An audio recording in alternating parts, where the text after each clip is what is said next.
This is, in my opinion, the best version of the King's Gambit, and I'm just continuing from where I ended. In the first part of this video, we looked at this interesting line where we sacrifice a pawn and go bishop c4 first. This is called the King's Gambit accepted. It kinda feels like we are just allowing black to give us a check and win a free rook, but nope. The main idea is to put this king on f1. Do this even in classical chess, you will thank me later. We saw how useless bishop c5 is, even though it is the top played move in the Lichess database. I mean, what are we doing?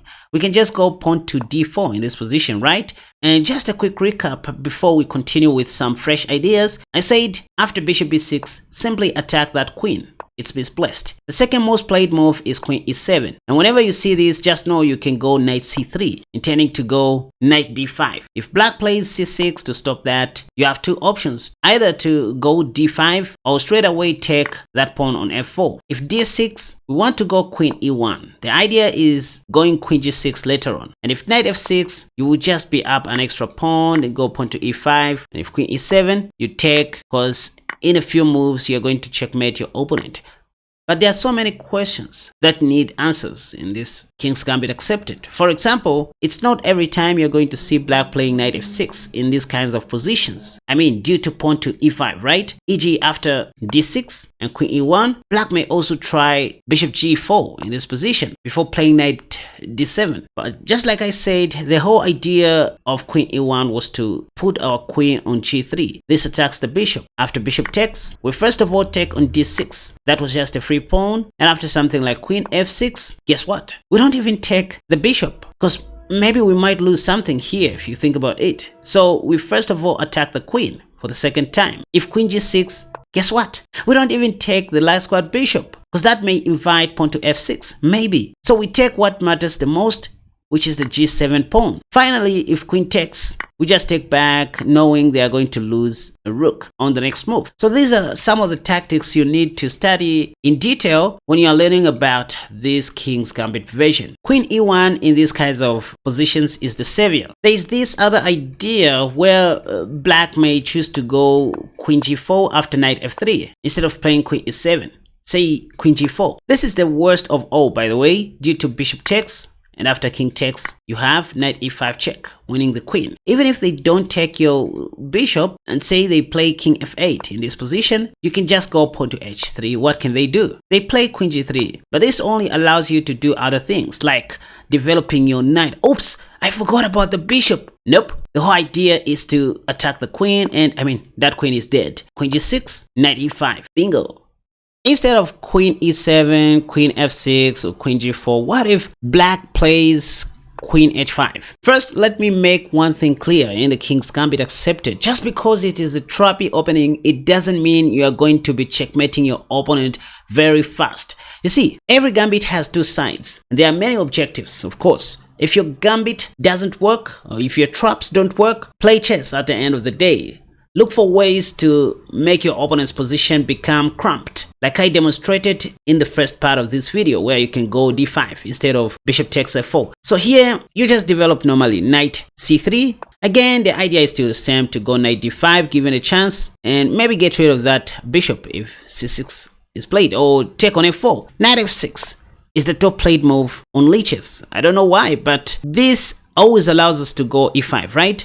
They play knight g4, but this is when we can actually take. After castle shot, now we can go knight d5, as I said earlier. Or h3, or knight e2, because this will come with another attack. Say after knight c6, knight g3, attacking the queen. Queen g6, knight h4, and the queen is dead, technically speaking. Unless black sacrifices something big, the knight is also under attack. So queen h5 is out of the equation. Last line before we move on to something new. Say black plays queen e8. Again, you always want to start with knight c3. The idea is to go knight d5. But let's say black doesn't play c6. They play knight f6 this time. As I mentioned earlier, the problem with knight f6 is always e5. And that's why you will see some people starting with d6 before playing knight f6. I'll show you that. So let's just say knight f6. Again, this runs into e5. There's nothing much black can do. If knight g4, we can go knight d5. That attacks the queen. And that queen is almost trapped. They play queen d8, but this is when we may take on f4. By the way, whenever you want to develop your queen, let it be on e1, not anywhere else. I mean, that will give you many options in the long run, especially after bishop takes f4. So let your next move be queen e1. If c6, you can just get rid of that bishop. If castle shot, you can chase that knight away. In fact, knight h6 doesn't help due to bishop takes that. And you know, I love starting with bishop g5. This attacks the queen, and if black ever tries to block with their elbow, we don't take with the knight, even though that can work too. We just want to take with the pawn and take on the next move, or give a check to win the queen. Gf, even though we can take on f6 with the knight, the best is to take with the bishop. That attacks something. Either ways, we still have knight takes. This is discovery check, knight takes also. But let's just say rook f8, because what else can they do? There are so many things you can do. Knight takes, this will be discovery, and win the rook. Again, you can also go queen e1 whenever you run out of ideas. Say that, king h8, knight takes, attacking the rook, and that other rook. Black is just dead. Rook that, queen h4. Again, you see the reason why queen e1 always wins in the king's gambit. So queen h4 check, king f1, bishop c5, d4, bishop b6, knight f3, queen e7. Let's say if you guys are still following, knight c3 should be your next move. If c6, you have d5 or bishop takes f4. Now, the move I want to look at is d6, which prepares for knight f6 in some way. This also kind of stops pawn to e5 according to black, but this only allows knight d5. Oh, black can take, yes, but we have knight g5 attacking the queen. They can still take, but this is actually a blunder due to knight takes c7 check, knowing full and well that black can't take the knight due to queen takes d4. If they don't take that knight, and let's say they just play king d8, in this case, we want to start by taking the queen, and after bishop takes, because nothing else can be done, you just win that rook.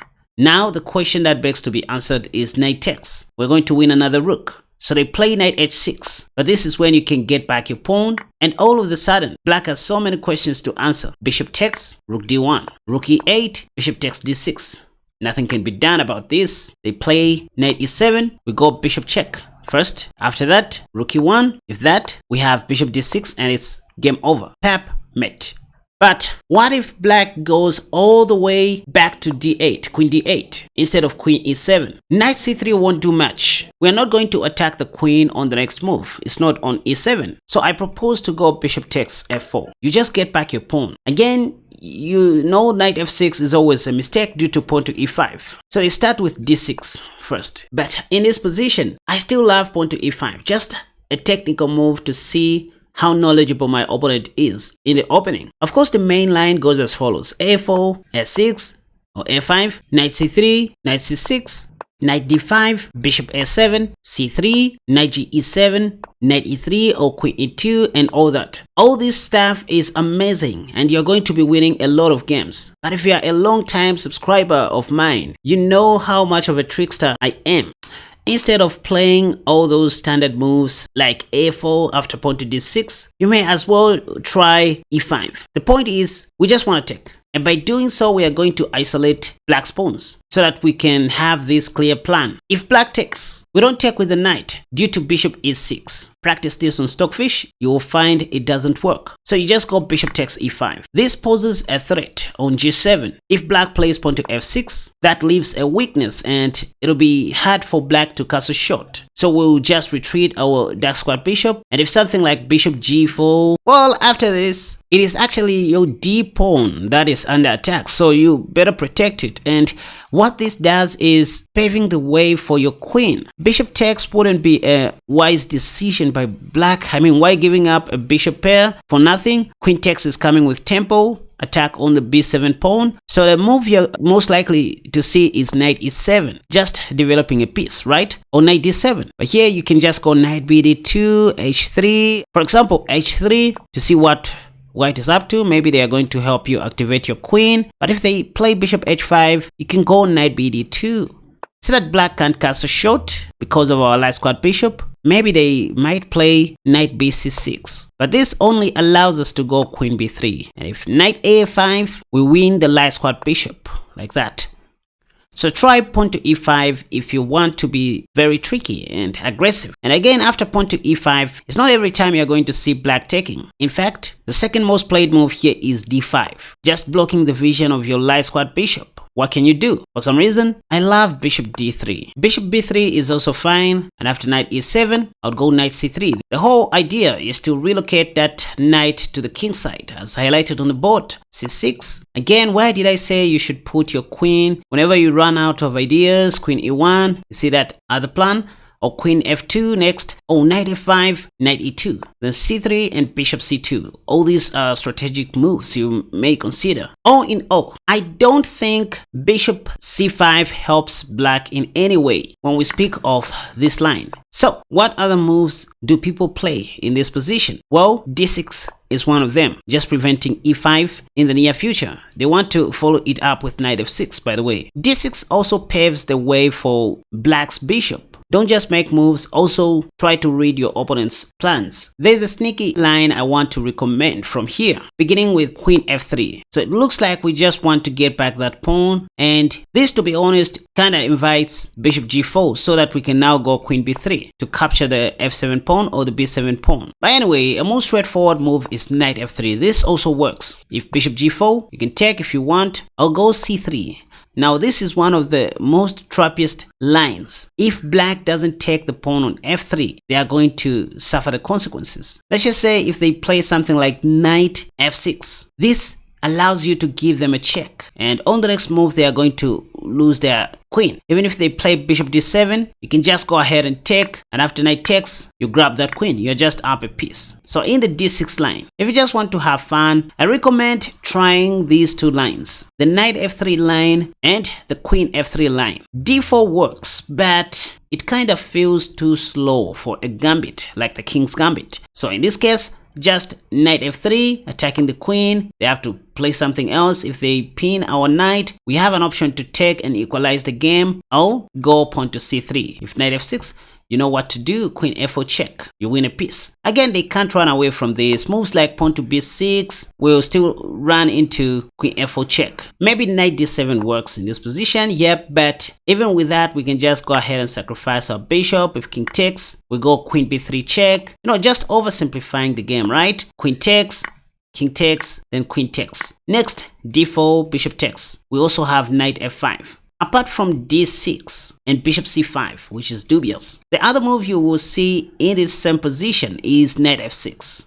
Straight away. I feel this is much easier for us in that we can just go ahead and attack the queen. Even though e5 was also playable, note that, but after knight g4, maybe things were going to be a little bit shaky. People play queen h6 in this position, yep. If queen h5, here is another tricky move. We can go pawn to d4. In this position, sacrificing this, yep, because now we have an option to pin the knight temporarily, and if d5, that's when we go knight c3. So we just want to play an open game. Oh, if pawn takes, we don't take back with the knight. We're not going to checkmate black anytime soon. Just go for the head. Queen takes after bishop e7 or bishop e6. That's when you go knight d5. Look at that. Look at this. If they play bishop e6 blocking the check, here we have queen takes b7. Look at that. Look at this. Last move for today.